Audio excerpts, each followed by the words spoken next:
less than 20% of the Indian population at max may be knowing what is law. People are holding constitution, reading constitution.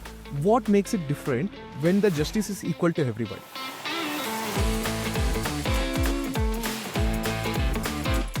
And the father goes this side and the mother goes that side. That child is looking at me and I can see it from her eyes. But what justice you are doing to me? That we are not in the business of justice, we are in the business of law. Two equals can be treated equally. Two unequals cannot be treated equally. Conviction rate in atrocity cases are very minimal. We are in a society where if we see a cop, instead of feeling safe, we feel scared. Don't mindlessly arrest people under draconian laws. Do you recommend students to take up law? Is it seriously worth it? I see lot of shadow counsels. Even after spending like 20 years, 30 years, still remain as a juniors in the seniors chamber. Every law student should not aspire to become a very charismatic lawyer who vehemently argues in courts. That I don't speak until my lawyer is there. Should I have to do that in India? Like, does that work in India? What is being acceptable in Europe cannot be acceptable at any stretch of imagination in Bharat. Legal education and legal consciousness is very, very negligible. People tend to fear law, not to appreciate the law. Rather, being a rebel, be a reformer. Wait a minute. Think about it. Wherever you guys are watching this video and wherever I am making this video, we both have one thing in common. That is, there is a law protecting both of us. But in India, unfortunately, we won't be bothered by law until and unless it has negatively affected us. So I, Asha Prabhakar, welcome you guys to our show, Coffee with Counsel, where we'll be calling the India's topmost lawyers to our show to simplify law for you guys. And today, we have Mr. Madhukar S, who has been practicing in High Court of Karnataka from past 15 years to explain law. Welcome to the show, guys, and enjoy the show. So first question, sir. What is law for you? Law for me is a passion. I say passion because when I say passion, I consciously say it is passion. There is no living thing or a concept or a lifestyle which is not being touched at by law. It is like omnipresent. My exposure to the law and the society in my early age, because of my organizational background, inspired me to take up law and be the change in the society. At least be a transformational method. That is why I took up law. But sorry, when we compare to the American scenario, the Western scenario, or for any other country for that matter, I was doing the research on this and less than 20% of the Indian population at max may be knowing what is law. Yes, if I'm riding my bike or a car, if a traffic cop stops me for jumping a signal violation or no violation, what is the first thing which we are supposed to do? What is our rights? What does the law exactly say about it? Yes. See, legal consciousness is not that high in India. What we see in the West, admittedly, I agree, the demography is completely different. The social background is different. But when you see it, the country at large, demography and society at large, legal education and legal consciousness is very, very negligible. People tend to fear law, not to appreciate the law. That is the mindset problem. Because they want to be rebellious. Even we all know the scenario when police or a cop want to stop someone who is coming in the wrong way or not having helmet proper protection. And if he stops, he has to pay the fine. Or at least he should say, please record my violation. I will go before the appropriate court of law and before the learned magistrate, I will pay the fine. That's the next way. Now the things have been simplified. You need not worry. If you don't have money, you need not worry at all. You can go to the portal, police departmental portals, and pay the fine. But unfortunately, the way is different. The way people look at it is different. And as and when police try to stop, he's enforcing the law. Because the other side, the other person is on the violatory part. The viewpoint of the society is when the wrongdoer able to circumvent the police and succeeds in surpassing the police. When he goes to his place or around his circle, he will boost that circumventing the law in a very flamboyant manner. And that flamboyant attitude is appreciated in society. And that is the root cause I feel. But sir, I mean, let's say a cop stops me today. Like, first option is to pay the fine if I violate it. But the main question is like, can cop stops us without a cause? If we have not violated any law, can a traffic police stops us? Or else like a law and order police or a traffic police, can they stop us without a cause? There are two things to view this situation. Recently, the senior cops of the city has issued a notification saying that If there is no blatant violation, you cannot stop a person who is traveling or going in a motorcycle or a motor vehicle. But if you go outskirts of the city, if you cross border, district to district or state to state, law police have the authority to do that nakaband duty, that checking. They have right to check. Some illegal activity is continuing. They have every right to stop the vehicle and thoroughly check the vehicle. As a citizen of this country, we are duty bound to stop the vehicle. You can't no way circumvent the police and get away from it or create ruckus. Having said this, police also duty bound to respect the privacy of the individual. That's right. And the way in which they approach the citizens should also be in a very moderate and polite manner. As you took US scenario, people in those countries, they're not scared. If they have problem, they will rush to the cop. They will dial 911 or something like that. But unfortunately in India, people are not so comfortable dealing with police. Yes. People of Orthodox clan will feel that it's very obnoxious to go step into the police station. But sir, don't you think there is a actual reason behind it? We are in a society where if we see a cop, instead of feeling safe, we feel scared. Yeah. So and if the cops comes even approach me as well, like even I feel for a minute, okay, why is he here? What do you think are the cause for that? Are people to blame or the cops to blame or the society? Like It's a mindset problem. And the way in which law enforcement agency is being portrayed. And I feel that the colonial past of the country and the atrocities leveled on us, starting from the Mughals to the British, the mindset has been so strong. Mughals and as well as British, they used very own people, made their foot soldiers.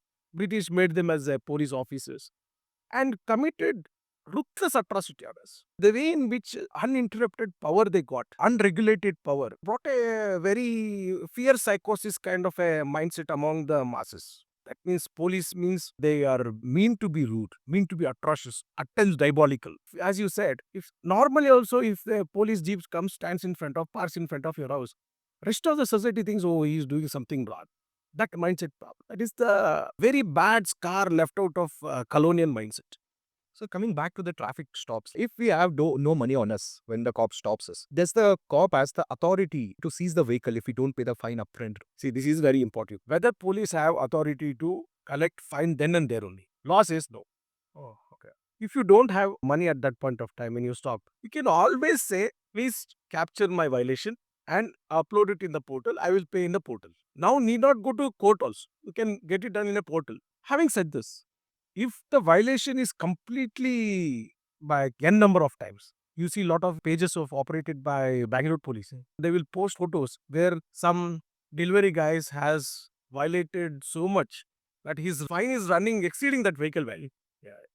And they will put a post saying that length of the challan. So if there is blatant violation, negligence, mindful carelessness, at that point of time, law enforcement agencies have every right to take the vehicle, seize the vehicle, and do the needful according to the known process of law. When cops does that, stops us and post it on the Instagram or Facebook, isn't it violating a person's privacy or something up there? But then how are they doing it? Like all the pages, like how are they blatantly posting things like See, they have to protect the Supreme Court says in Kupuswami's case, privacy is one of the fundamental rights of an Indian citizen. That when that being the apex court's observation with respect to protection of privacy laws. I don't call it a violation of law because I feel we would have been, or the authority who is posting it, or the concerned person or the department who is posting it should be little bit sensitive. Yes, that's it. To protect their identity. Just to blur the face or something. Yes, that has to be done. I also feel the number of accident that is being caused, the number of deaths being caused because of very blatant negligent driving is also one of the serious social problems.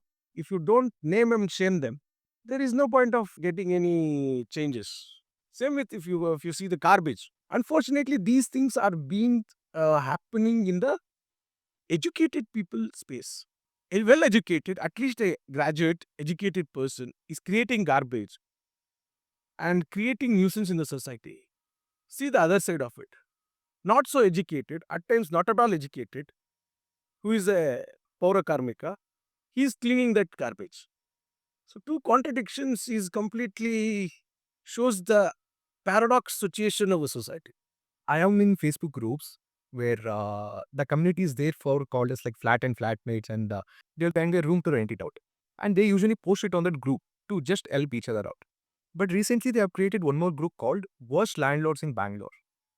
And the sole purpose of the group is to force where the tenants have suffered, lost their deposit money, and that group has 12,000 members. That means 12,000 victims are there in that group. So what does the tenancy law exactly says? Like, I mean, because when we are supposed to vacate a house, usually owner says, just vacate the house, hand over the keys. If there are any damages, painting charges, minor this thing, I will deduct the deposit money and return back. But once they are out of the house, they never ever return the money. What can be done? See, tenancies laws earlier had a different and very draconian kind of approach. Later, the Karnataka Rent Act, to maximum extent, it is being neutralized. Now, the law says you can't evict anyone without due process of law. The legislature also says this. The language of the legislation is only this. You can't evict a tenant without due process of law. What is due process of law? You had to file a eviction suit before the jurisdictional court. And after court adjudicating the matter, if court feels that he is an illegal occupant, then alone he should be thrown out of the house or evicted rather. Okay. So, given to the problems, there are tenants and as well as landlords who are a bit insensitive, high-handedness, physically handling, manhandling people. These do happens. When these things happen, and all these tenants are, take me all educated people. And these educated people rather go to social media instead of knocking the doors of the court. So, again, the basic question is, what is the basic education they got? Is it going to the street and yelling at your landlord? Rather, simply issue and go to a lawyer. Go to a lawyer, issue notice. If it doesn't burst your notice, go to the court of law. File a plaint. Obviously, it will take a. But the problem is, usually they'll be paying the deposit money of 1 lakh rupees. If we go to the lawyer, I mean, they'll charge around like 5 to 10,000, maybe like to send a notice, depending upon the lawyer. Yes. Then due procedure. Maybe don't you think because of the length of the process of the law to take course of its in its own face in the Indian judiciary system is causing the tenants to like just give up the money and grieve over on the social media platform or something? Yeah, that's what. Access to justice. Yeah.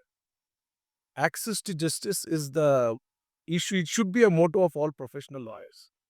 Yes, admittedly, 1 lakh rupees is a not so sizable money to contest. The cost of the litigation will be more than what is been canvassed in the plate. But given that there are quality lawyers, there are passionate lawyers in the fraternity and also in the bar who can definitely you can approach and they will definitely give you a remedy. And on top of it, there is a statute established free legal aid. Of course, free legal aid is given to only protected community or a vulnerable community. Having said that, but there is a system. But these people has to negotiate. There are people they should only should search for a good lawyer, professional lawyer. It is not that it is not an. It may be an uphill task, but not an impossible task. If there are any except if you are moving into a new house, if you are taking a one room in the people who are already occupied, as a tenant, what should be their look? They should be looking after so that you won't be suffering in these kind of subjects. Before getting into any rented space, it is always advisable to get into an agreement. Rather, you can call it as a head of terms or a release deed or rental agreement, whatever nomenclature you give, you have it. But I should have something in writing. Yeah. What is the deposit I paid? What is the rent I pay? What is the fixtures we have? And what is the tenure of the loan? Anything above 11 months, you have to register. You should register. If anything below 11 months, you need not register, but I advise it should be in writing and signed by both the parties and keep two witnesses in the agreement you are doing. Can they also record the entire house space, how it was when it handed over? Yes, and is it adjustable in court? Of course, of course. How see you can see these things been developed and evolving after a lot of real estate websites. They post a video, they post a photographs, very glossy, how it is, and what is the actual site. Even RERA recommends that. RERA recommends that, saying that you should post a very actual site photo. Now, if you see ads of lot of real estate developers, you see lot of actual photos. So, like that, you can definitely record as per the new Evidence Act, which is in force in this country now, appreciates electronic evidence. What is being recorded electronically or digitally also appreciated by court of law. So if you can give me a bullet points, like 3 to 4 points, if somebody is been suffering or else like somebody has gotten out of the house and then the landlord is not willing to pay back the deposit money, what should be the 3 to 4 points which they are supposed to do? Like first and foremost, they should search for a professional lawyer within the vicinity or within the social circle.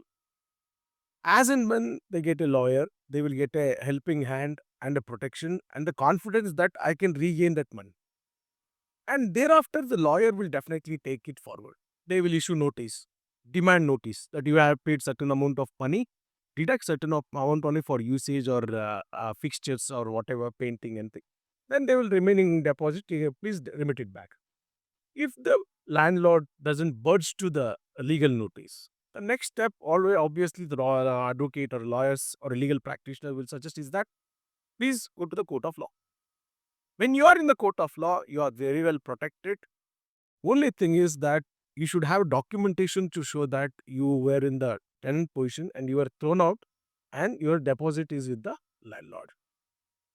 And if you are positive and your lawyers will definitely be succeeding or possibly canvassing your case, and courts are always there to protect the right part of the people. And can they recover the money which they have spent because of this litigation cost? Definitely. The code reward is like, Yes. See, that is also one of the important thing when you get into the court of law. The people out there should canvass. The client should brief the lawyer the quantum of the damage that they have caused and the loss they have suffered. They can definitely put it in a plaint that this is the quantum of the loss I suffered, the mental agony, the trauma. And they can definitely canvass in a strong way that there are a number of cases of apex court and as well as the other high courts which have all which is authored by scholars, legal scholars, which will definitely protect the interest of that tenant. And they can recover what they have spent both on the landlord side and as well as the litigation cost. how many times they may have to come to the court if they take these steps? Like once it's if the matter is the court of law. See, given the COVID situation, post-COVID situation, we can proudly say, as a litigating lawyer, and also a proud citizen of this great nation, that India is the country where no litigation process or justice administration process was hindered by COVID. Bharat is the one country not only gave vaccines to the entire globe, but also taught to the globe how justice dispensation system should not stop just because of the pandemic or whatever reason. And that is why Supreme Court brought to us this e-court concept. Video conference were allowed. And appearing through video conference is also allowed. And now, one of the High Court judges of Karnataka High Court is also a member of E-Committee in Supreme Court, who is struggling to bring radical changes in the legal space and justice dispensation system. Even now, I see in district courts, BC video conference is being installed. In another 5 to 6 months, I can see that entire Indian legal system will be available in through video conference, and e-court system will bringing case management to the doorstep of the litigant. And as you told, how many times the client should come or the party should come to the court? See, if these e-court concept evolves and succeeds and people are accepting it, no need to come to court at all. No need to come to court at all. If video conference is allowed in district courts in near future, they can be cross-examined through video conference through use of technology. And we all know that now we are appearing in courts through video conference. And even many lawyers from Bangalore is appearing in Supreme Court through video conference. So given the technology, thanks to the technology and the efforts of the government and as well as the Supreme Court, to bringing technology to the doorsteps of the client, which is reducing man movement to the court premises. So that myth of coming to the court and that reluctancy of coming to the court because of the technology will gradually reduce in days to come. Let's go to the curious part of the law, sir, like the criminal law. Can you share some kind of like a story or a criminal law where you felt okay intrigued or else like otherwise such cases which you came across, like what was it? Criminal space is very, very vast. Crime is very heinous. Crime always disturbs any human being. It is not so good thing to always look at. But unfortunately, as we are in society, lawyers are always interacting with humans. Yeah. Anthropology, study of human behavior. And that is the case. There's a whole lot of situation. It is also a mental issue also. Lot of disturbing thing. Many situations when I first stepped into the profession, there are a whole lot of situations where I have to step in And reading those FIRs and charge sheets itself is very disturbing. As a young person, as a first generation lawyer, who and brought up in such a social structure, were not exposed to such kind of grievous shades of human. It was very difficult and challenging for a lawyer also to digest all these things.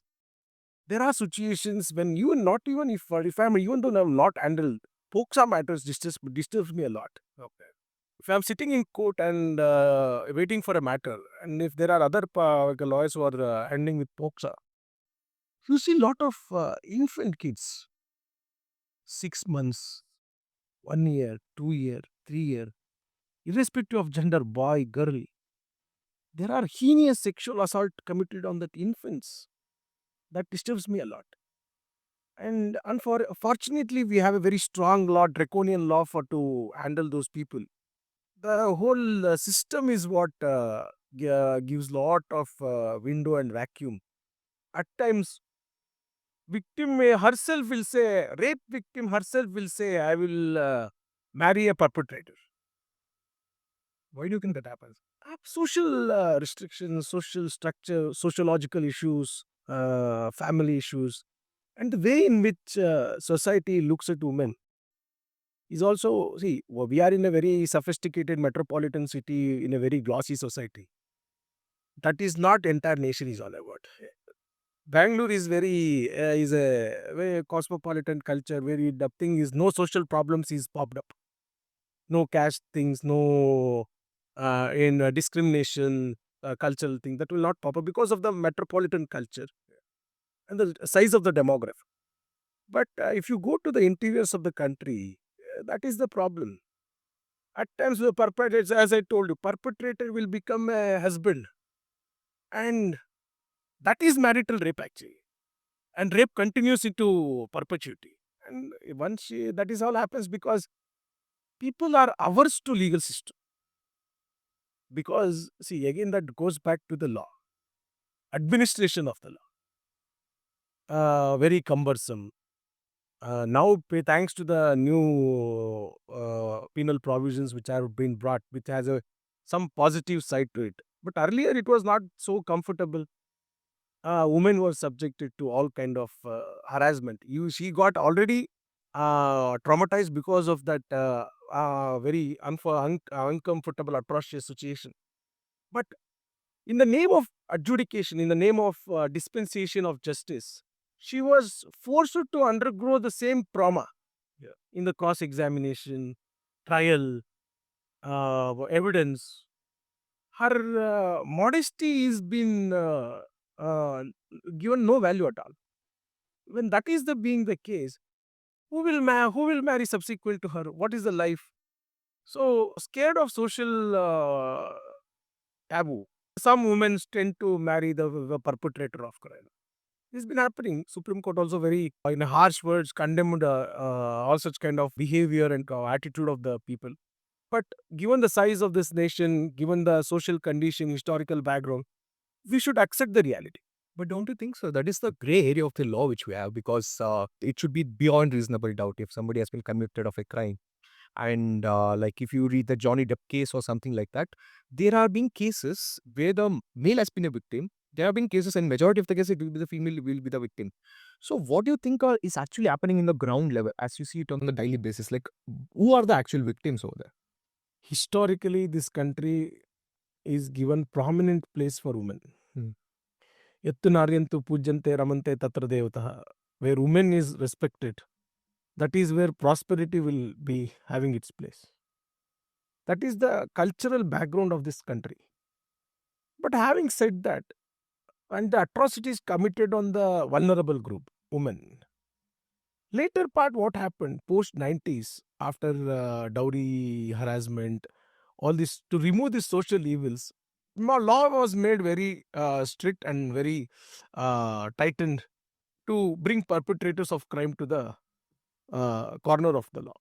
But unfortunately, our system is so that the conviction rate under Dowry Harassment Act, not only Dowry Harassment Act, I tell you, even the Prevention of Atrocities Act If you open the national data grid, Can you explain what is Atrocity Act like for our viewers, yes. like for a See, minute? Atrocity Act means a constitution prohibits discrimination of any person on the basis of caste, creed, or religion, or sex, or whatever. Is it Gender. applicable for all the castes? No, no, no. It is applicable to only protected group, scheduled caste and scheduled tribes. Okay.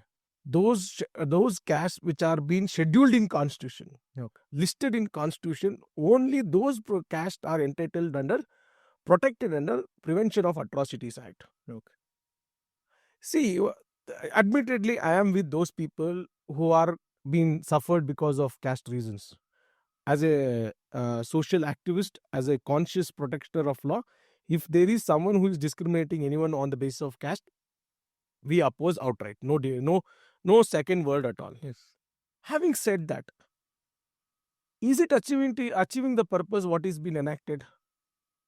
It's not me. The National Judicial Data Grid says conviction rate in atrocity cases are very minimal. Okay. If 100 cases of atrocity cases is filed, only a handful of people are getting convicted. Majority of the people are getting acquitted. If somebody has to charge me with the atrocity, like what is the basic criteria? What should I have done to, and what happens after that? Like what makes that law something, so heinous, like as you mentioned, sir, like so serious? Why? Yes. Compared to other laws. If someone is accused under Prevention of Atrocities Act, first of all, he is denied anticipatory bail. Oh, He will not get anticipatory bail at all. that means he has to go for the jail. Like Yes. the FIR Once complaint is done, FIR is done, he is immediately inside the jail. no other like No other provision. Oh, okay. But having said that, Supreme Court said, given the factual matrix, you can get an anticipatory bail. That Supreme Court says. Law doesn't say. Statute doesn't say that he is entitled for bail. Statute says he is not entitled for bail. Oh, Entitled for anticipatory bail. That Okay. means immediate arrest. okay. So what brings to the people to become accused in atrocity? If they abuse scheduled caste and scheduled tribe or a protected person with their caste name, which is very bad, which is completely unacceptable, take their name, take their caste name and abuse. Because of their caste, deprive them their lawful entitlement. Look down upon. Something like that. Anything with respect to their ill treatment with respect because of their caste. Can it be verbal or like actual? Verbal. Only If they, verbal itself is enough. Oh. If you abuse with taking his caste name, that attracts atrocity. But there are many slangs which we use, like when the person is angry, without knowing the person's caste, because we can't get to know every person's caste when we meet them. And going by this law, like even they can be charged under the Atrocity Act. Definitely. I can remember in lot of TV programs, forget TV programs, even Mr. Upendra was subjected to Atrocity Act. Oh. He used to run to the High Court of Karnataka, take appropriate protection. Okay. And lot of reality shows where they are not at all, they are no way conscious. Usually out of normal language, normal verbatim, normal interaction, as you said, slang, whatever you name it. And people pick it from there and they file atrocity case. But don't you think it's a gross, misappropriate of the justice which is happening? Like, Of course, Supreme Court, that is why said, please make proper application of mind before registering FIR in a atrocity case. Okay. And Supreme Court also said, directed all courts, authority, law enforcement, don't mindlessly arrest people under draconian laws. Apply your mind. If there is blatant violation, yes. See, you can see what has happened in Koppal in very recently, 2 months back. More than 90 people were given life imprisonment because of their committed atrocity. Oh. They were given life imprisonment. People were crying in streets because their relatives, loved ones are going to jail for life imprisonment. Like what happened in that case, sir? Because 90 people getting convicted for the atrocity, it's like a huge. It was a small village in interiors of Karnataka in Koppala district of Karnataka. Okay. There was a clash between dominant caste and that of the protected people or a scheduled caste or a scheduled tribe. Okay. And that clash grew into very next level. There are allegations that they hit people, they destroyed their houses, they burnt, and same reached to the court. And after court adjudicating for more than a decade, recently passed a judgment convicting more than 90 people for life imprisonment. Subsequently, it came on an appeal and it is been sentence is been suspended by Honorable High Court, subject to outcome of the appeal pending. So, law is always very serious and conscious to protect the vulnerable group. But frivolous complaint has to also be treated seriously, viewed seriously.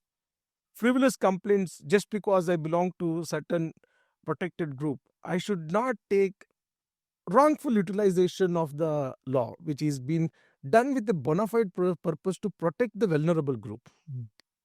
That is what, unfortunately, people I see when I see most of the people making not so good use of the very good law and filing false cases and threatening people to realize their vested interest. Oh, okay. It has become in many institutions, organizations, government institutions. I come across situations just because they belong to certain protected group. They take undue advantage of that law and terrorize people inside the institution, authorities. And it's like arm twisting tactics of the higher ups or the management to dance to the tune of these people. But in other way, if you see it, that's the beauty of the law, right? I mean, like once there is a law, like no matter how big of the person is, like he has to suffer it. Let's go for something else, like altogether a different topic. The PDA, public display of affection. In India, there is a common saying like in India you can pee in public, but you can't make out in public.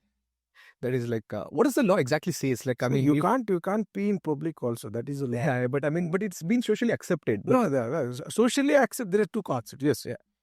You can pee in public, but you can't display your affection in public. Yeah. See, we are having a generational shift. Yes, that's right. And that is why all these things are being popped up.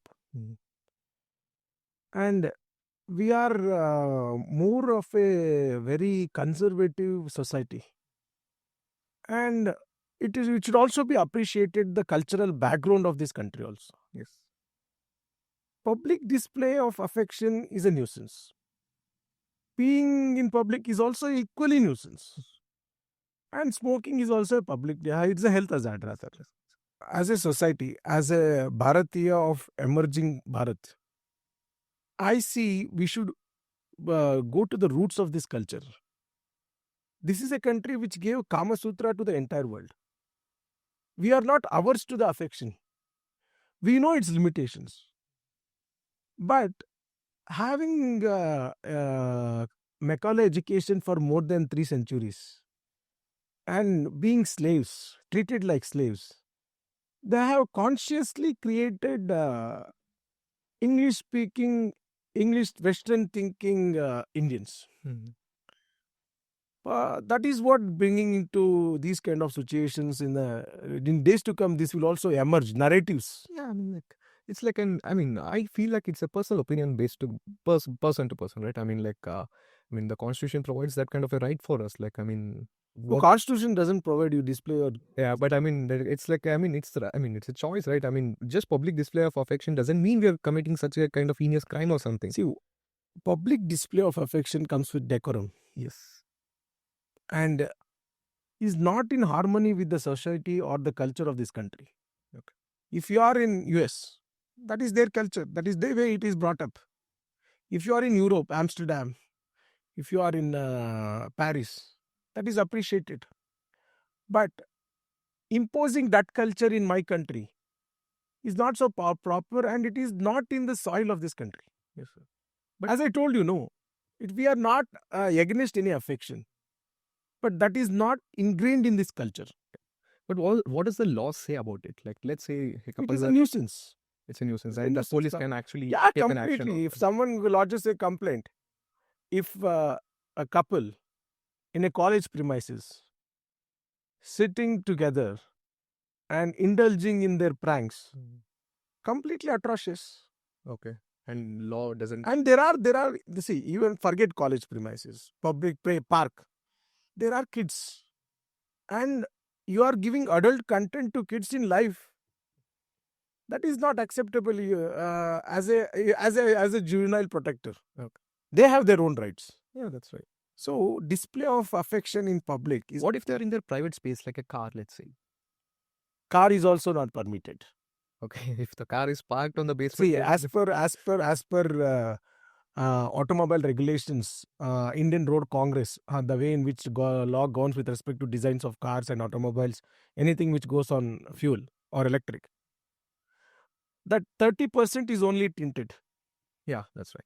There is also Supreme Court ruling. It is only that too comes with manufacturer as a part of manufacturer's product.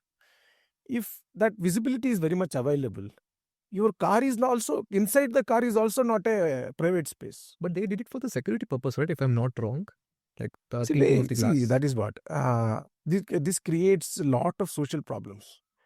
What is being acceptable in Europe, in the West, it cannot be acceptable at any stretch of imagination in Bharat.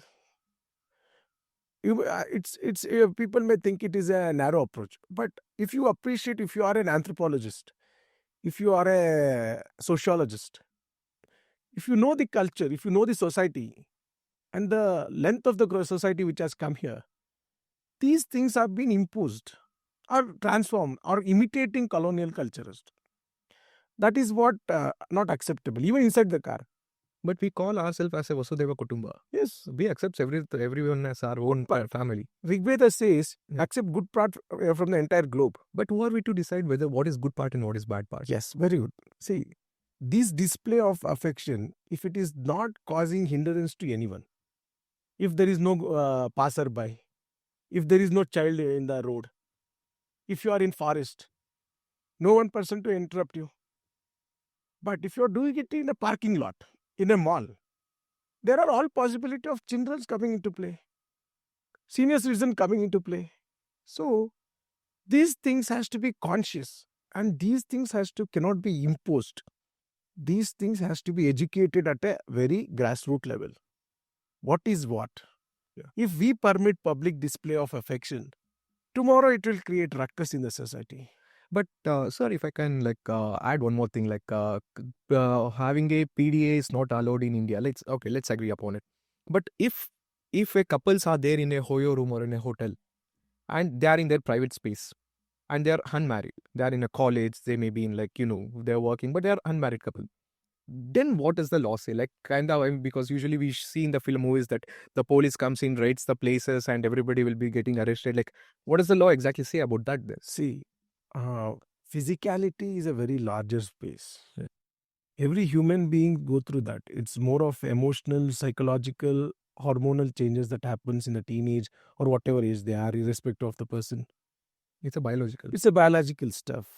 Having due respect to that, social norms will always govern us, and there are regulations to happen.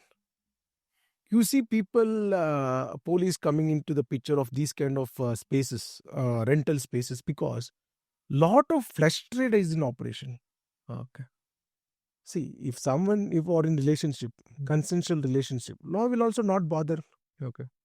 Karnataka High Court recently quashed a FIR against a person of rape because of a simple reason that there was a consensual sex between those parties for years. Sir, I mean, okay, then if they are consensual, if they are couples who are there in the hotel, and the cops comes into the room, they stop. Major couples, when I say couples, they should be major. Yeah, major. Able to make decision, proper conscious decision. The age for the major, sir, if you can put it on record, like 21 is the 21. proper age for everyone. Okay. So if somebody is in PU, first PU, second PU, if they get caught, Please stay away from all such things. Focus on studies. just in case, sir, just for No, not at all permitted. not at all. Not at all permitted, and you should not enter this space at all. Yes. And that attracts POXO again. And Okay, below 21, the POXO comes into the. below 18, POXO comes into Okay. fray. Forget. What if they both are in school, actually, classmates? Girl is on a safer side because she will not go into jail. Boys end up in jail at an early age or a remand home, rather if he is too young. Okay. If unfortunately or fortunately, if he is 18 plus, he will obviously go to the prison, which he should not go at that age. Right. So, guys, please, who are watching this, don't indulge in all kind of extra school activities. Stay calm. Yes. So, I mean, let's get back to the topic, sir. So, if they are major, if they are about 21, and if they are dating for many years or whatever it is, if the cops comes and stops us and threaten them, I'm going to call your parents. Ah. What should be done?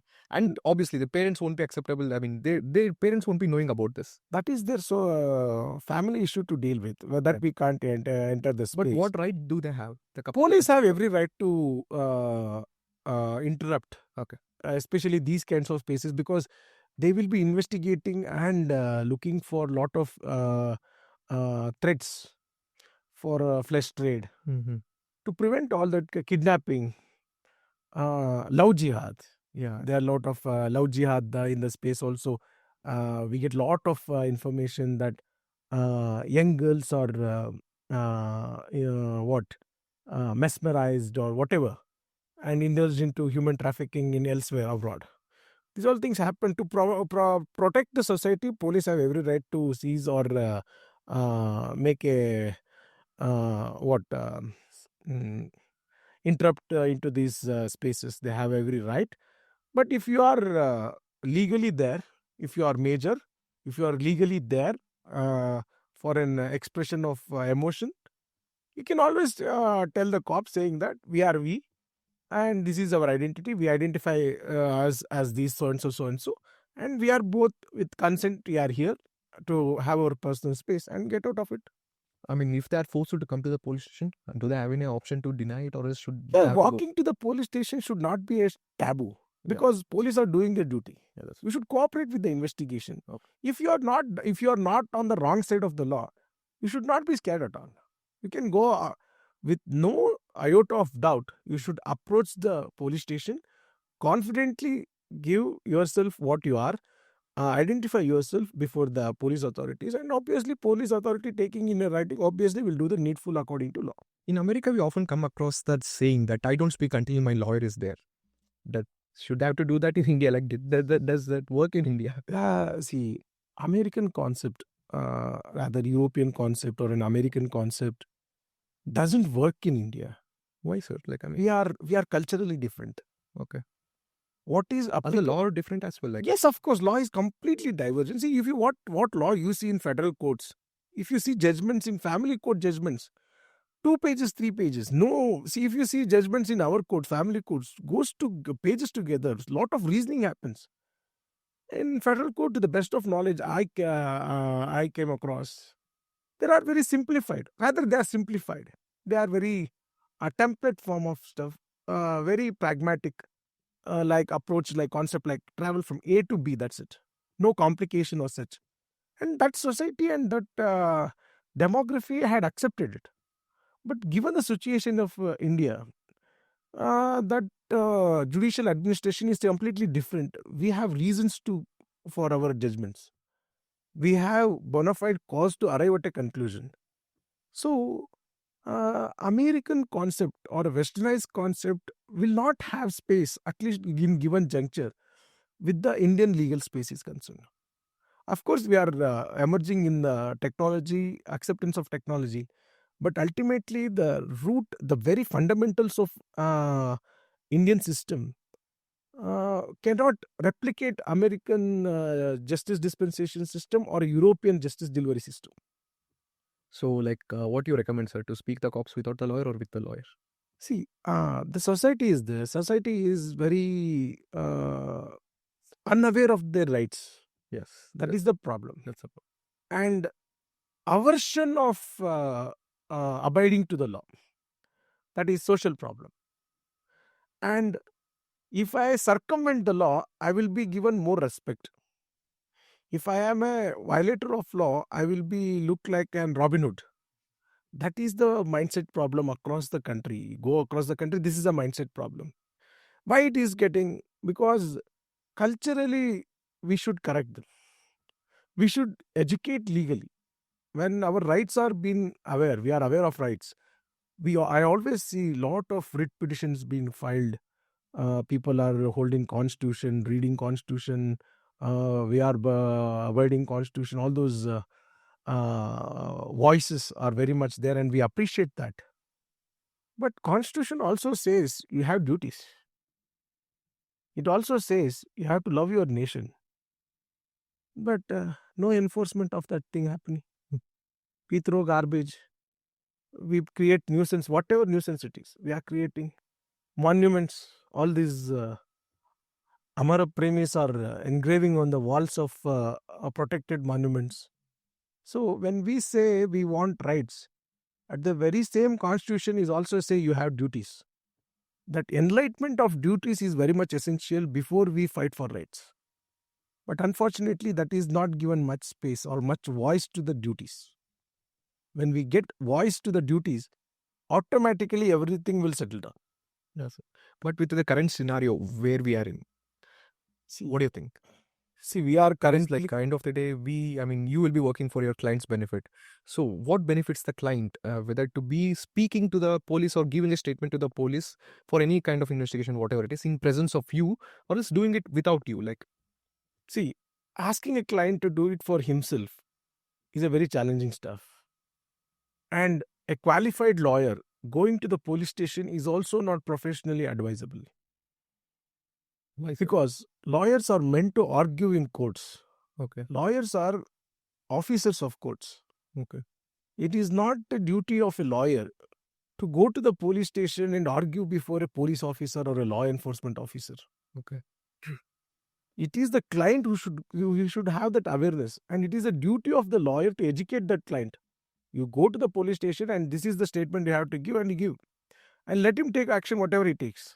And as a professional lawyer, I will see to that if he takes the wrong side of the law, I will definitely approach to the court of law and see to it that is quashed. And that is how FIRs being quashed. Okay. No need to go and argue with the cop inside the police station. It is not our space. But that's the impression which we have, right? The That is lawyers, like we. lawyers should not go. No professional lawyers will advise anyone to go to the police station and get one-on with the police. It is the law. It is the client who should deal with the police. What if the client's rights have been violated in the police station itself? Of course, you can, at a grave situation you can go, and if you are able to control, you can definitely step in, but not as a routine way of going and sitting in police station and doing some unwanted interruption in their justice day and their law enforcement duty. It is also we are interrupting their space. Who knows? Our client may be also on the wrong side, and we are interrupting their investigation. That Ultimately, it is as a law officer of the court, we should serve the process of justice dispensation. We may take either sides, but ultimately, as a professional lawyer, my intention is to justice should prevail. that actually opens one more question for me. I read somewhere that, and it's been quoted in a few movies as well, that we are not for lawyers especially, that we are not in the business of justice, we are in the business of law. Nothing of such. See, those cinematic and theatrical expressions will not be the voice and echoes of constitution. But I have an example for that, sir. I started thinking on it. Like, I have an example. Let's say I want a bail application to be filed. So if I go for a first year lawyer, a junior lawyer, he may charge me around like 5 to 10,000 rupees to get it done. If we go for the designated senior lawyer, they may charge around like 2 to 3 lakh. The case is same, the law is same, the provisions are same. But why this is a disturbance regarding the service which has been provided? What makes it different when the justice is equal to everybody? Experience. Yeah, sir. So Experience is what matters. but justice should be equal regardless. It should be equal regardless. Concept of justice is not equally distributed, and it should not be equally treated also. Okay. Two equals can be treated equally. Two unequals cannot be treated equally. So, concept of justice is very subjective. And when it comes to the fees is concerned, it is always a prerogative of a lawyer who is charging it. And client is always at liberty to hire him or not to hire him or take his services. Similarly, the charge or a professional charges what we have. It is also, we have it in the medical space also, engineering space also, other any service providers space also, they have their own fees. But here, the ultimate motto of every lawyer, irrespective of a senior lawyer or a designated senior lawyer, I can proudly say, ultimate motto of lawyers is to access to justice. Yes. You see many senior counsels and designated senior counsels appearing for lot of pro bono matters also. The selected cases of cases should not be glorified in such a way that there is no access to justice at all. But that is not right. As with respect to me is concerned, I have appeared for many people who have not even paid single penny but got the remedy. And like me, there are so many young lawyers, professional lawyers, who are extending their pro bono services to the needy and for the people who deserve better legal services. If I can ask you one question, sir. If you were given an opportunity to fight someone like who has done a heinous crime, let's say Ajmal Kasam, would you have taken the case up? See, it's not only me. Every lawyer, when he gets into the profession, when he enrolls himself into the bar, enters the fraternity, he takes a oath that I will defend everyone and anyone who comes up to me with a brief. And every lawyer, including me, and I am not an exception to that, that I should abide by the oath I have taken at the time of my enrollment. Lawyers should always do their lawyer's job. Lawyers should never do a judge job. Don't judge a case, your own case. If your client comes with a brief, definitely take and do justice. But having said that, there are certain ethics, certain personal beliefs. If your subconsciousness or if your conscience doesn't permit, you should definitely. Such lawyers will definitely openly say, please, this brief is not for me. Please, you go to someone else because I'm not comfortable handling these kinds of matters because I'm not so ethically pro with these subjects. And it does happen not only with lawyers. It has also happened with a lot of judges also. They recuse themselves from hearing matters because they are not aligned to those kinds of subject matter or the category of cases. Once again, coming back to like we are in the business of law, not the justice. Let's say like you say experience. What is the experience gains?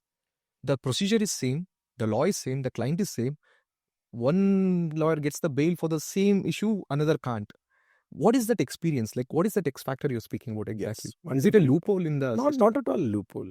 Then That's the beauty of the profession. okay, See, if I given a same, if we both were asked to prepare a dish, both were served with the same ingredients, same raw material. My dish tastes different, and your dish tastes different. but justice is blind, right? I mean, recently they unflooded it, but justice should be blind. Definitely, justice is never blind. Justice should not be blind at all. So justice sees who is serving the dish and then she decides upon it. No, not at all. That is not the way at all.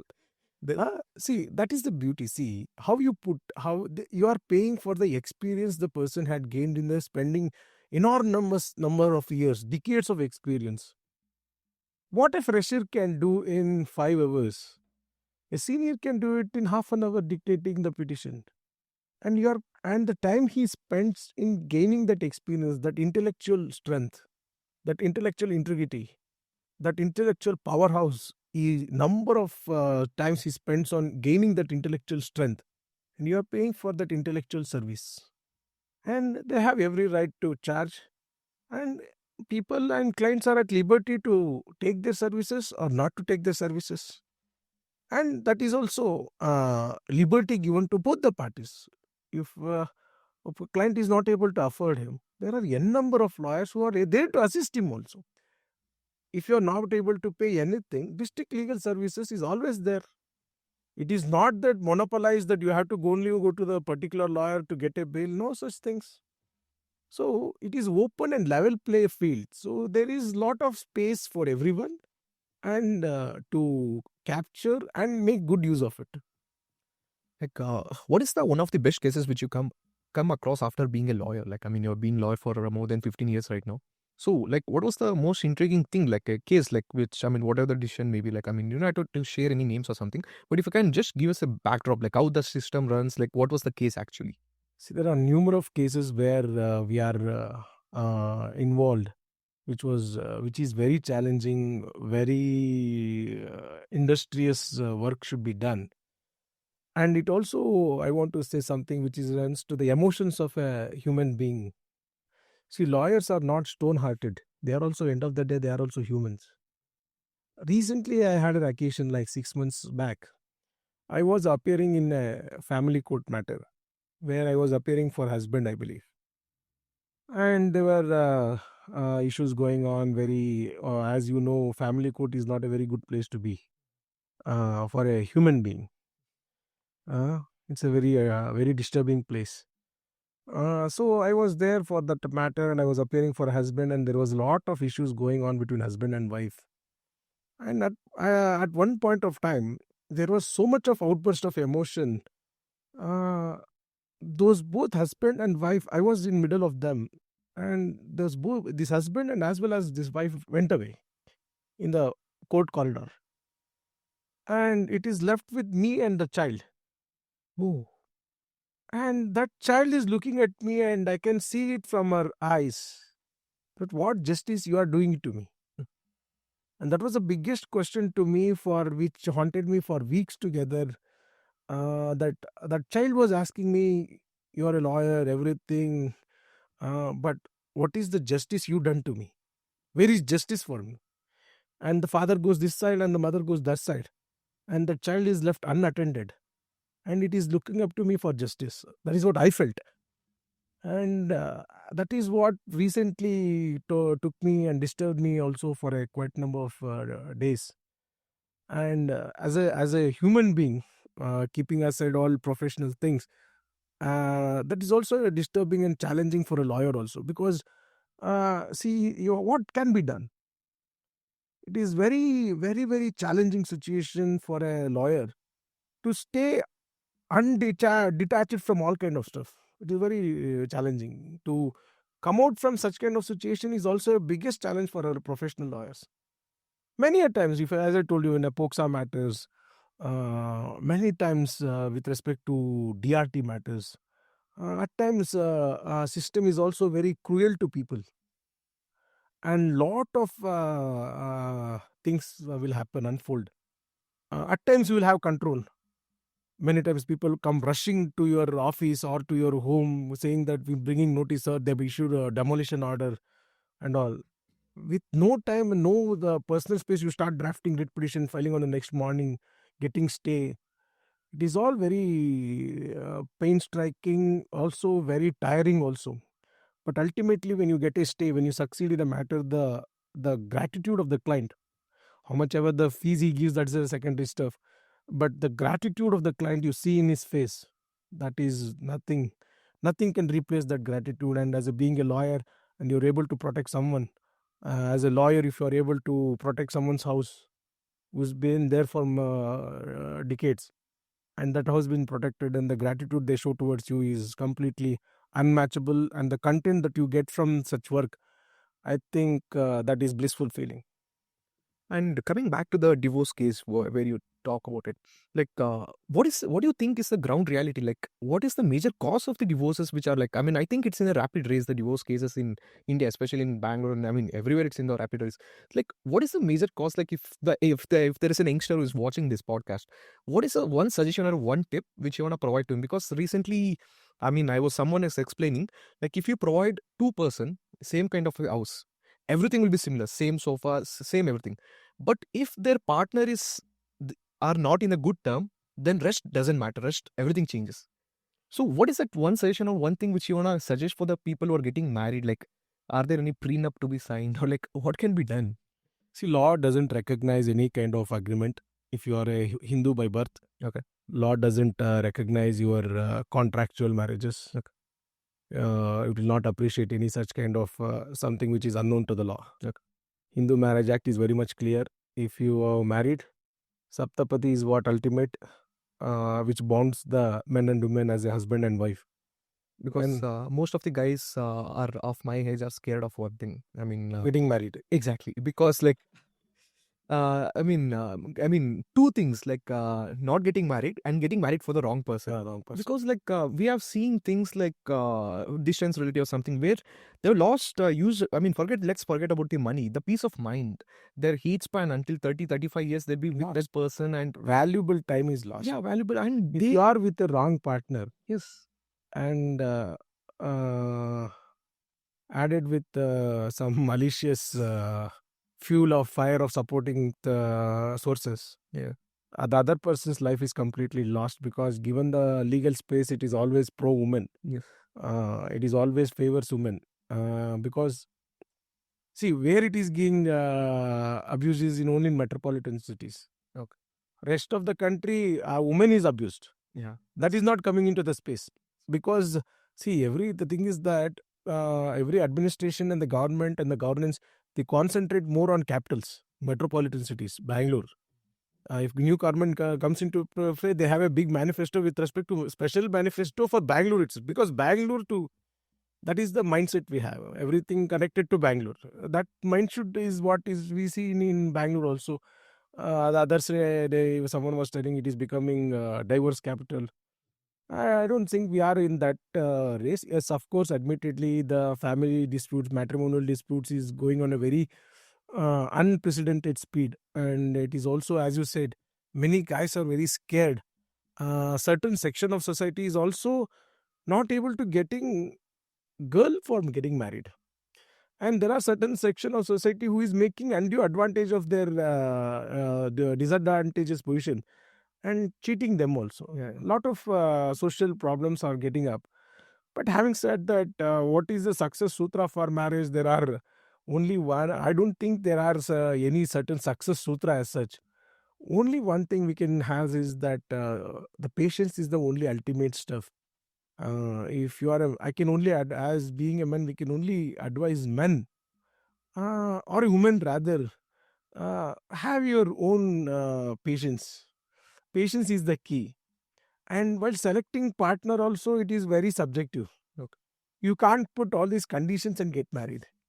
And we should also go back to our roots. Dejecting from our roots is one of the problems. Social values is eroding. Family connections are eroding. So, in a family, we are not sitting and dining together. We are not sharing our expressions with our father, our mother, our aunt, our uncle. We are not having anything which bonds us as a family. Either we have excessive affection or complete dejection. These both things is also completely dangerous to a social being. So if something, see, if two persons are living together, obviously things differs, and if both are coming from different background, that also differs. Differences do pop up.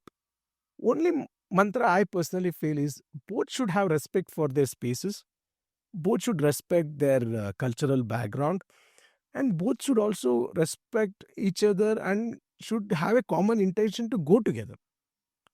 So until unless we achieve this, I don't see any decrease in matrimonial cases being done. And financial independency also fuel to the fire of matrimonial discord. That I have money and I can do anything under the sun. Such kind of mindset, and fueled by a support system. Hey, live him, I will take care of you. And I also see another gray area where social media is also penetrating into matrimonial space, Okay. extramarital relationship. Yeah. All these things, because everyone and anyone can reach out anywhere. And there are open, legally permitted apps which is promoting extramarital relationship in the name of friendship, camouflaged as friendship and doing all atrocious stuff, destroying society. And until unless we consciously move out from that space, obviously extramarital relationship will create a problem. So, if I can ask, like being an advocate, like not your personal opinion, as an advocate opinion, if two people are not not going well together, and oftentimes they may not go well together at all, no matter how much time passes. So, what is your honest suggestions looking after the other clients or the reality on the ground? Should they end it, or else like should I have to like give it one more try? Like, what is your professional opinion on this? Professional advice, what even courts are doing this today, and mediation centers are also trying to do is negotiate, mediate. See, if there is no much of legal aspect to be done in matrimonial matters. Operation of law is very minimal. It is more about personal space. So mediation is the best way to get out of any marital discord. If marriage is irreparably broken, and there is no zero, there is a complete dejection of emotion, then it is always advisable that completely dejected marriages should be ended up with divorce.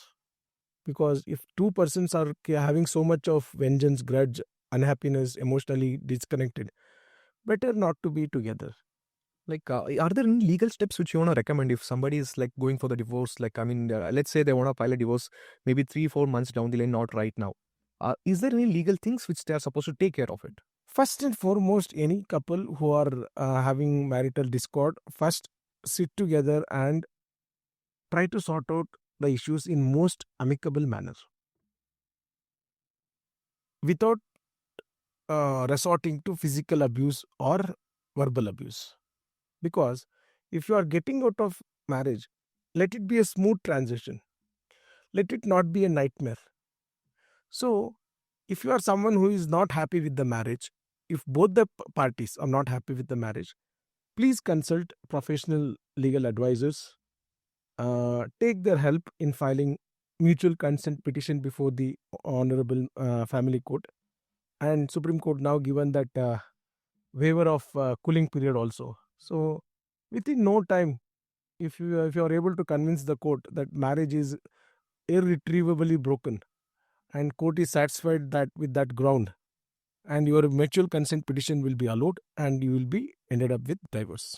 I mean, there is like something called like atrocity case in divorce cases as well, like where the woman gets the power of filing a dowry harassment. This thing, like, what do you want to say about that provision, especially?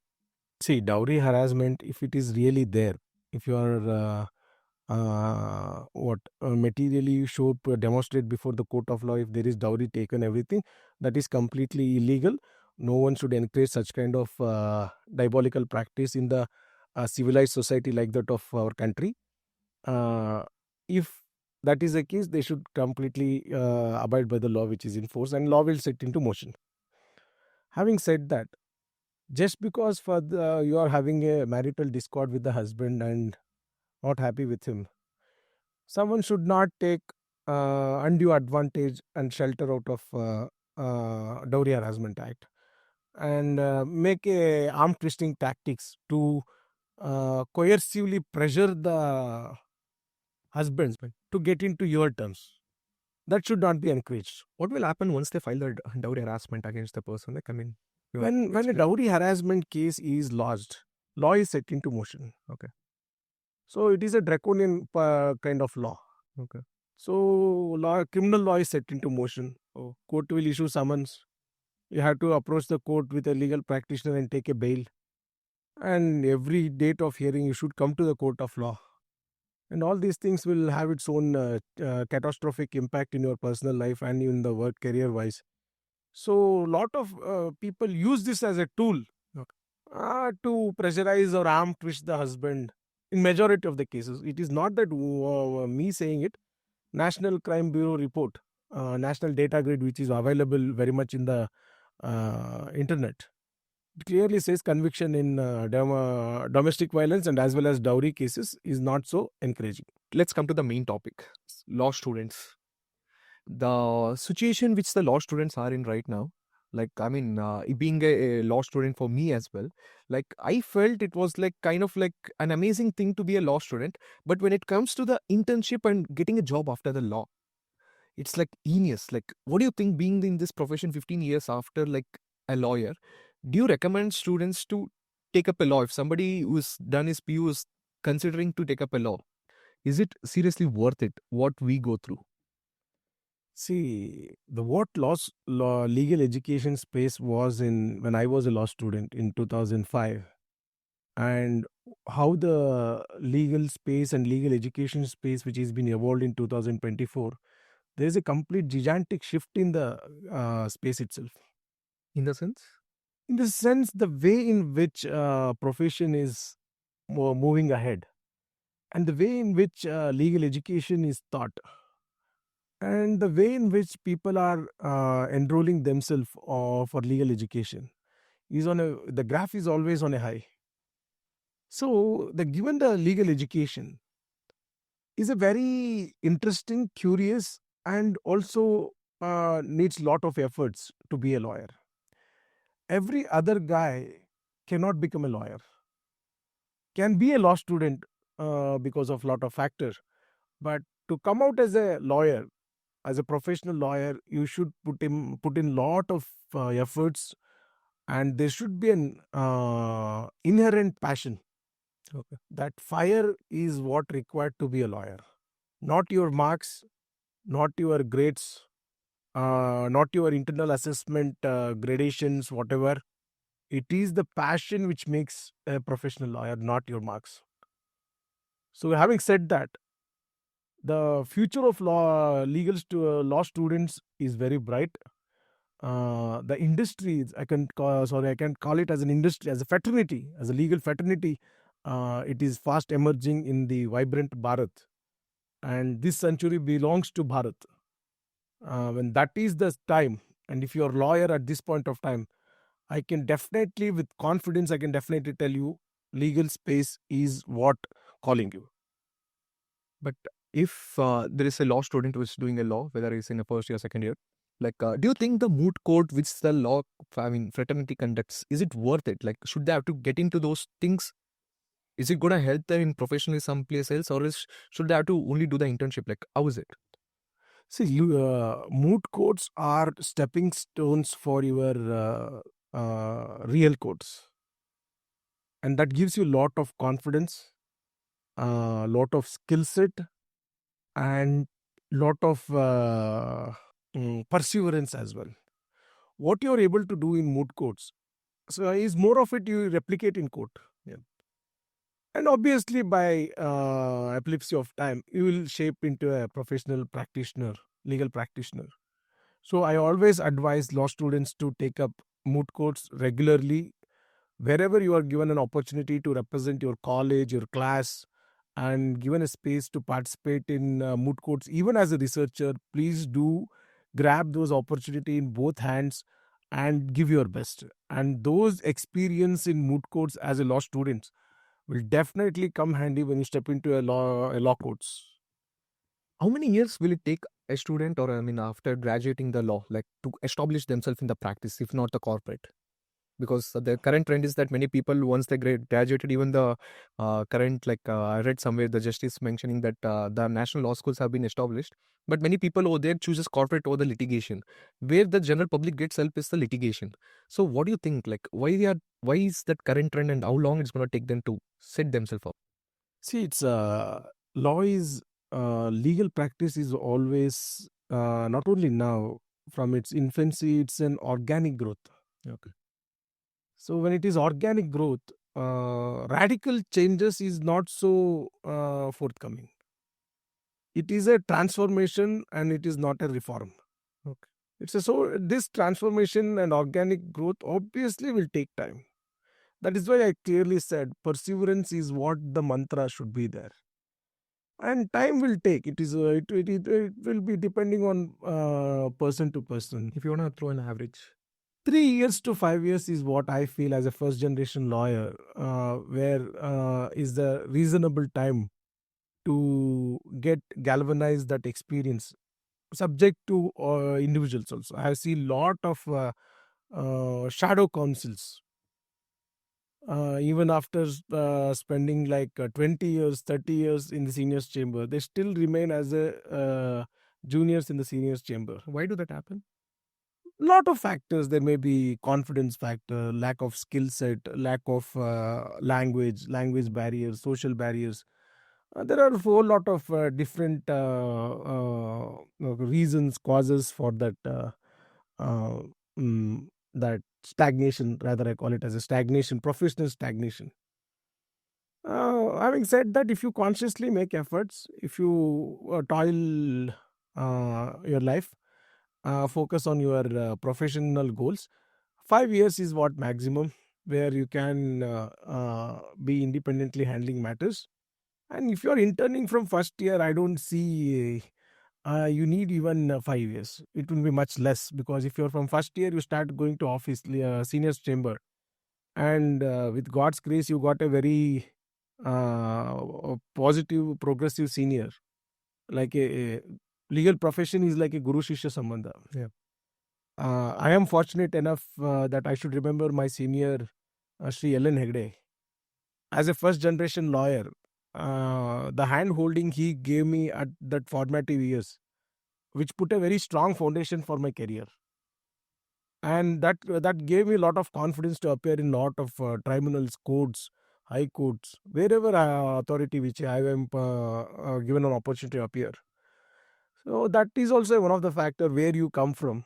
And if your senior is so the magnanimity of is the senior is large, obviously that this 5 years time span will completely come down. And having said all this, one thing is always common: the hard work. Okay. Rigorous reading is what I advise.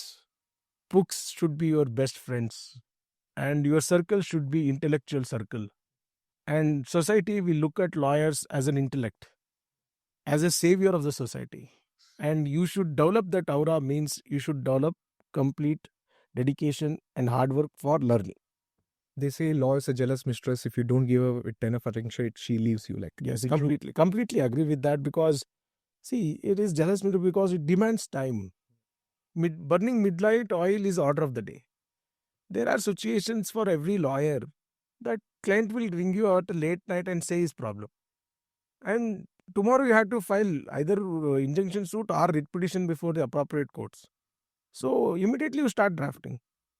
See, I come from a background where I have a quality of experience, sizable experience with law firm and as well as individual office. Both give us lot of exposure. Individual lawyers also give lot of exposure, responsibility for young lawyers who wants to make change in the society, who wants to make a mark in the career. So law firms also will give lot of opportunities, exposure to develop yourself and as well as cater the clients. So when these things are there, obviously this demands time. As you, I mean, yeah, I mean, like, you have the experience of both the corporate and the litigation. Which one do you recommend? And like, I mean, if I always recommend individual practice is the motto for every litigating lawyer. One or the other day, they should step out of this umbrella protection of either senior chamber or a law firm office to come out when they are confident enough to start on their own. When they should come out is what they should decide. Some may feel it is on 5 years, some may feel after 15 years, some may feel after 10 years.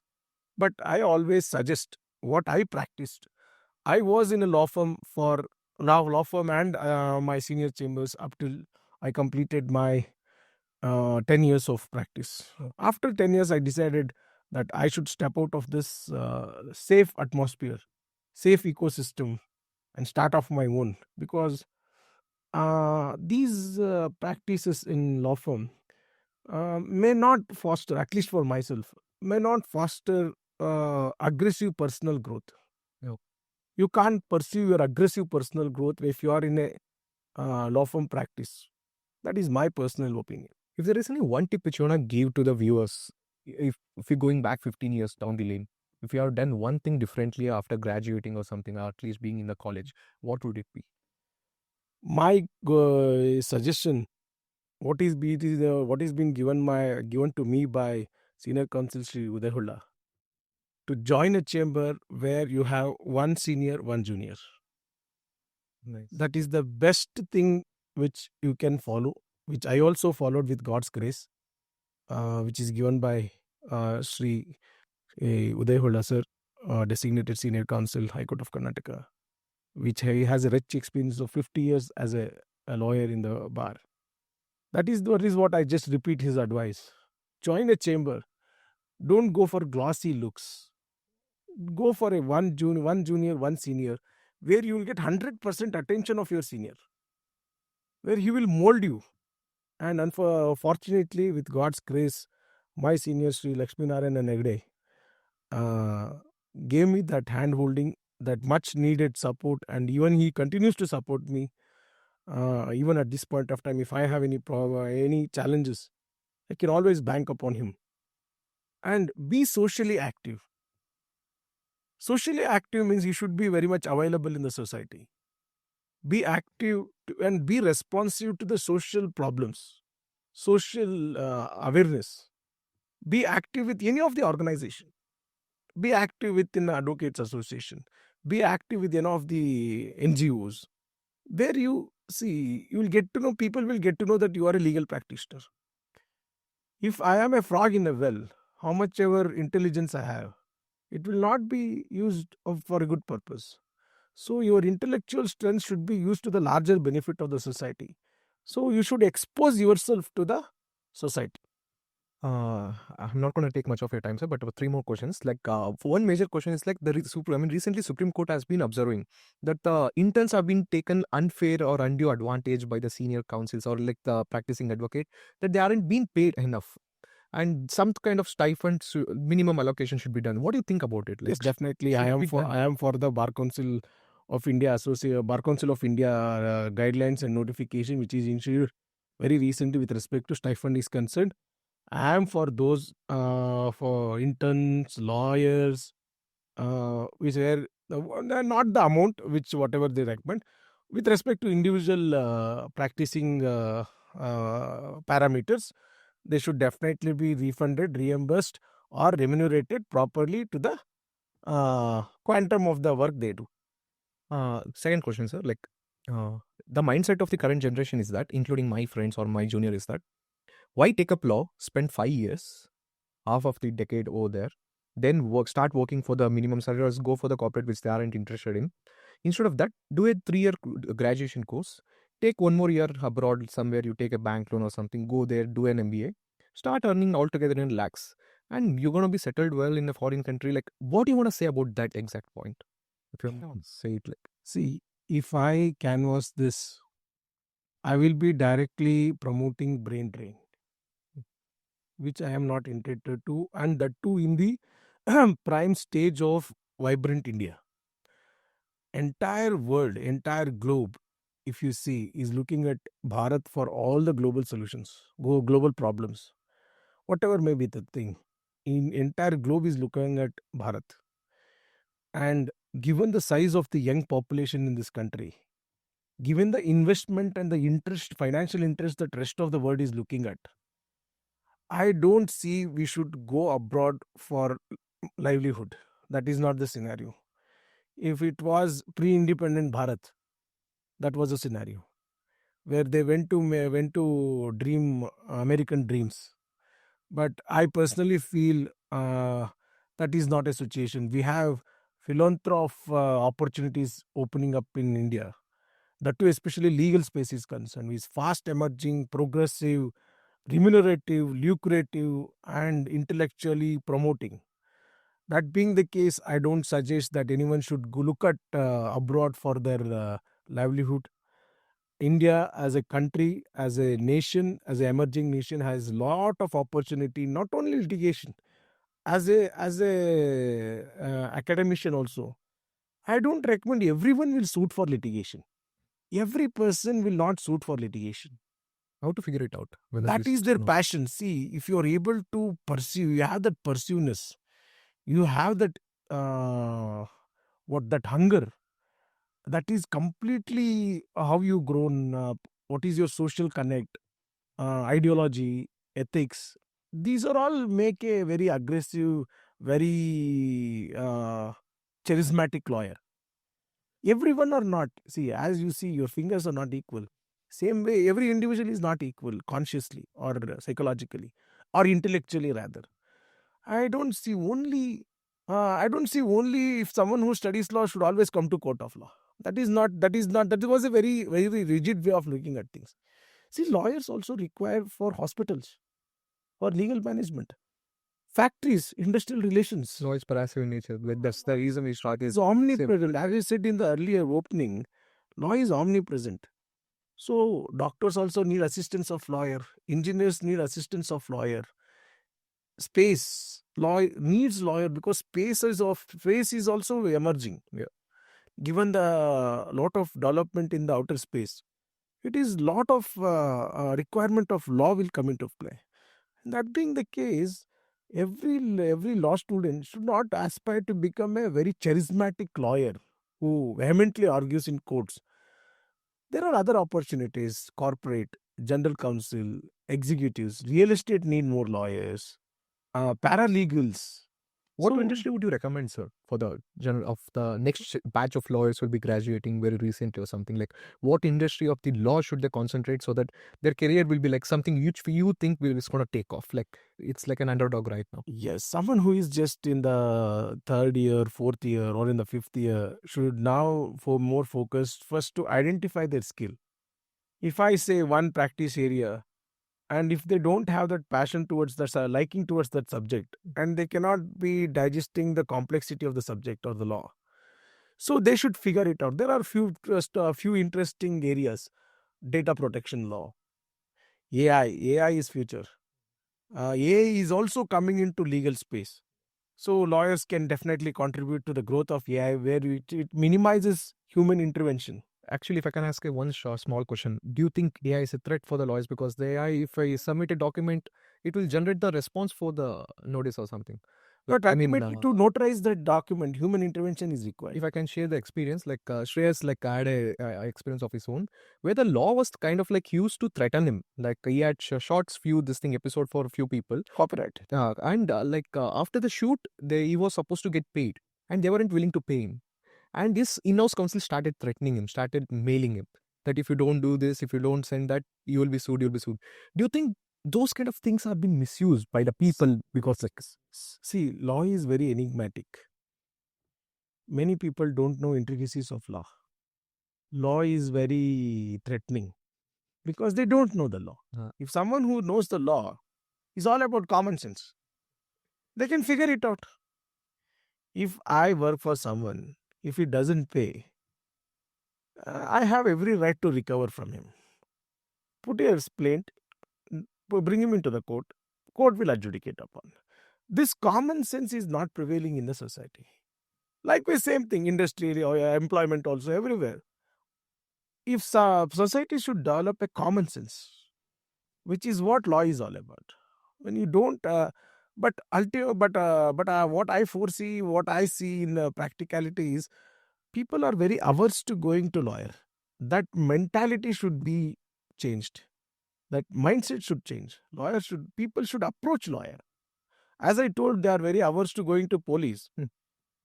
People are not averse to going to lawyers and court also because they want to solve within inside the family. If you see records, lot of sexual harassment, abuse, what is been coming to courts is very, very less. Most of the things will settle inside the family. yeah, I mean, So unfortunately, people should get, and I think in future people will definitely come. Now only I can see lot of growth, lot of awareness, legal awareness with respect to a consumer, matrimonial, everything. People are getting aware of it. People are definitely now getting aware of their rights, want to agitate and canvass their cases. So I see lawyers have a very bright future, very prosperous future, given they are able to develop their skill set to cater the needs of the society. last question, sir. One thing, if you want to change something in the current scenario regarding the law, what will be it? Like if you feel like it should be changed or something regarding the law. Current. See, entire legal system, if you see, is a bequest of British era. Starting with our uniform, starting with our dress code rather, is always replica of colonial slavery. So there are intellectual think tanks thinking over it. We can also uh, see in future if the system permits or people with responsibility able to take a bold decision. Decolonizing Indian laws will be the prime motto or will be the scenario where I look at. Honorable former Justice of Chief Justice of India, respectful Justice Bobde, has very vocally told we should decolonize our mindset and as well as law. Why do you think it's not happening right now? Even after many chief justices being vocally saying, even Chief Justice Chandrachud sir was See, telling the same thing. See, it will not happen. Change will not happen overnight. One of the greatest thing, one of the most positive ray of hope. What I feel is what I see is the change of uh, the Lord of Justice, which has been replaced by Bharatiya Nyaya Devate. So we had a earlier Lord of Justice, whatever they call it, which is not connected to Indian culture. But don't you think, like, what do you think about it, sir? Like removing the the blank, this thing from the high of the justice thing. But wasn't that the entire message of the justice system that the justice should be equal for everyone? It should be like, it shouldn't see like whatever the law says, it should be for the common citizen. But removing this thing, now it seems like justice will look into the things, then decide upon the matter. No. That is not the way to look at. Okay. Without looking at it, how you will decide? Is the purpose? By hearing it, by only like the law or whatever it is. I mean, But without practically looking at it, that is what symbolic representation. I look practically everything and adjudicate upon is the motto. okay. So the very attire of Nyaya Devate will connect to the people. We had a sword in hand, and now it has been replaced by a book. We may think it as constitution or whatever, which will which will connect people to the justice delivery system. And the attire which earlier had, it's an European attire they had, or a colonial attire they had. Now we have an Indian attire to that symbolic representation of justice dispensation system, which clearly replicate Indian culture, Bharatiya culture in the system, which will gain confidence in the rural masses. People with selected pockets of urban metropolitan come up with lot of narration, but I am more concerned with the larger masses.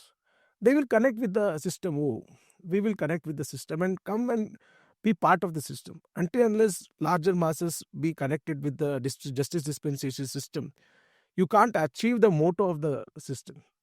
So these decolonizing methods, decolonizing ventures will definitely bring a larger ambit of people into this justice dispensation system, and that will benefit to the entire country as well.